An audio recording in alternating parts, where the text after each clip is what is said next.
Ayan, hello. Magandang gabi sa inyong lahat. Muli ako si Higawa Dax ng Barangay 158. So, part 2 tayo ng ating usapan sa mainit na tema ng ICC. So, sabi nga natin kanina, ang tanong natin dyan ay, tama ba o mali ang pagka-aresto kay dating Pangulong President Rodrigo Duterte? So, yun yung pag-uusapan natin. So yan, so bago yan, disclaimer lang muna.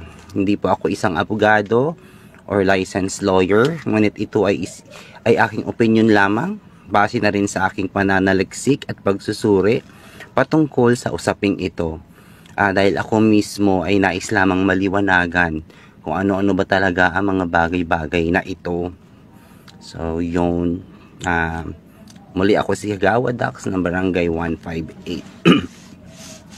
So bago natin sagutin ang tanong niya, yun nga, kung tama ba o hindi, ay balikan muna natin kung ano ang ibig sabihin ng ICC. International Criminal Court is a permanent, independent judicial institution established to prosecute individuals for the most serious crimes of international concern, including yung binanggit natin kanina, genocide, crimes against humanity, war crimes, and crime of aggression. So sa part 1 nandun yung mga details na mga crimes na yan. So ano-ano ang mga yan at anong mga kabilang dyan. Andun sa part 1 video natin kanina. So yun, kailan naging kasapi ng ICC ang Pilipinas? Tayo ay naging miyembro ng ICC noong November 1, 2011. Matapos ratifikahin o i-approve ng Senado ang Rome Statute noong August 23, 2011. Sa pagiging kasapi natin, kinilala ng bansa ang jurisdiction ng ICC sa mga kasong nabanggit natin kanina. Yan yung genocide, crimes against humanity, and yon, kabilang doon nabanggit natin kanina, na maaaring maganap sa teritoryo ng Pilipinas o may kinalaman sa mga mamamayan nito. So noong March 17, 2019, opisyal na umatras ang Pilipinas matapos ipinahayag ni dating Pangulong Rodrigo Duterte noong 2018 ang pagkalas natin.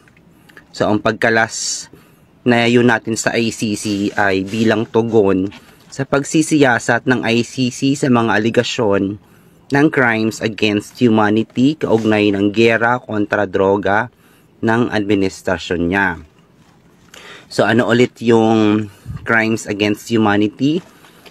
Yan yung malawakang pag-atake laban sa mga sibilyan tulad ng pagpatay ng mga tao or mass murder.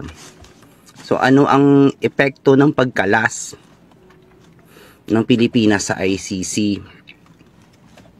Bagaman hindi na miyembro ang Pilipinas sa ICC, maaaring ipagpatuloy ng ICC ang investigasyon sa mga krimen na yan na nangyari noong miyembro pa ang Pilipinas, which is from 2011 to 2019 sa ICC. So, pwede pa nilang ituloy ang investigasyon kasi noong time na yun, member pa tayo. So, background check lang muna tayo, 'di ba, para malaman natin.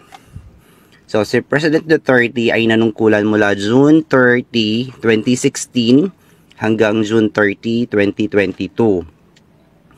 And an Oplan Tokhang ay isang bahagi ng malawakang kampanya ni President Duterte or Duterte administration laban sa illegal na droga na ipinatupad ng PNP sa ilalim ng pamumuno ni PNP Chief Bato de la Rosa. Opisyal na sinimulan ang Tokhang noong July 1, 2016. Isang araw matapos manumpa ni Duterte bilang Pangulo ng Pilipinas. Ang Tokhang ay pinaghalong Bisaya na salita, tok-tok or katok, at hangyo or pakiusap. Yan ang ibig sabihin ng Tokhang. Sa simula, layunin ng tokhang na hikayatin ang hinihilalang drug personalities na sumuko sa otoridad. Gayunpaman, nauwi sa kontrobersya dahil sa mga kaso nga ng AJK o yung tinatawag natin na extrajudicial killings. So, yun ang naging kontrobersya.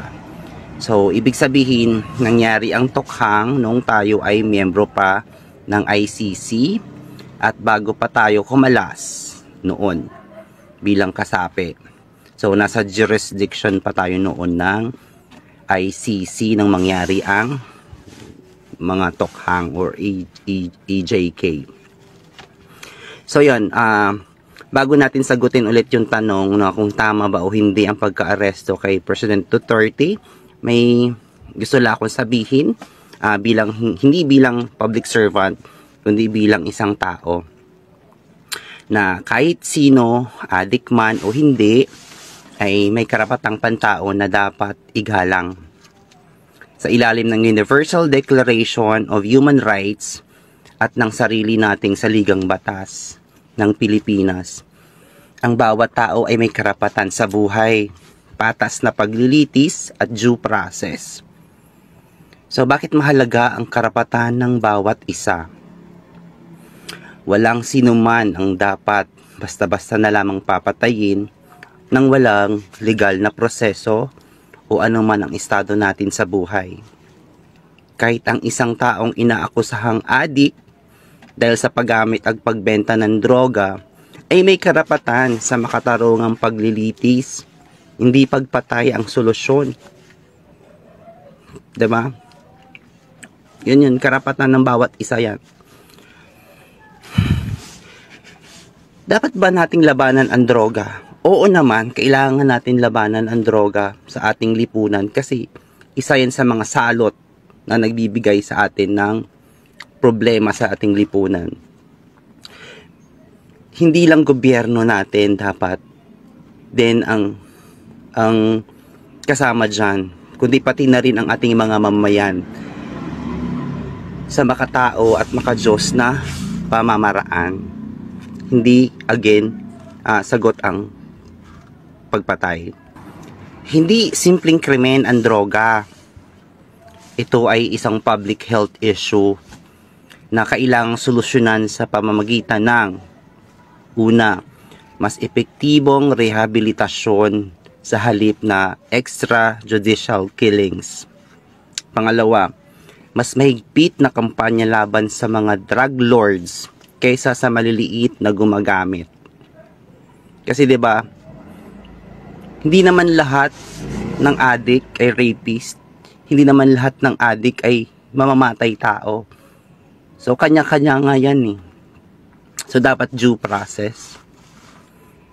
At huli ay pagtuturo sa mga kabataan tungkol sa epekto ng droga. So yan yung pwede nating magiging solusyon sa droga para masugpo. So effective rehabilitation at mahigpit na laban ay kampanya laban sa mga drug lords. Ang pagiging addict ay hindi nangangahulugang nawawala na sila ng karapatan bilang isang tao. Ang hustisya ay dapat patas. Parusahan ang kriminal pero sa makatarungan at legal na pamamaraan. Mas mainam na magpagaling at magbagong buhay kaysa mamamatay ng walang kalaban-laban. So again, partisipasyon ng bawat isa sa atin upang masugpo ang dumadaming adik sa tamang paraan. Pagsuplong sa mga tamang opisina ng gobyerno upang mabigyan ng maayos o tamang due process. Hindi ko po kinakampihan ng mga adik dahil may batas tayo dyan at kahit ako galit sa mga adik. Bilang isang kagawad ng isang barangay, kailangan sundin natin ang due process. Hindi again solusyon yang patayan. Sa mata ng ating batas at sa mata ng Diyos. or sa batas ng ating Diyos. Hindi yan ang solusyon. Ngayon, kayo na po ang sumagot sa tanong kung tama ba ang ginawang pagdakip ng ICC kay Pangulong Duterte. So, dagdag kaalaman lang din, dahil sa pagkakaalam ko at sa aking opinion, ay sumusunod lamang ang ICC sa due process, sa batas, dahil kailangang managot ang may sala. Hindi natin maipagkakaila na may maganda rin namang nagawa si President Duterte sa ating bansa, sa Pilipinas. Pero sabi nga sa kasabihan, huwag natin idaan sa ating mga kamay ang batas. So yun lamang po, kayo na po ang sumagot kung tama ba o hindi ang pagdadakip sa kanya. Maraming salamat, magandang gabi po.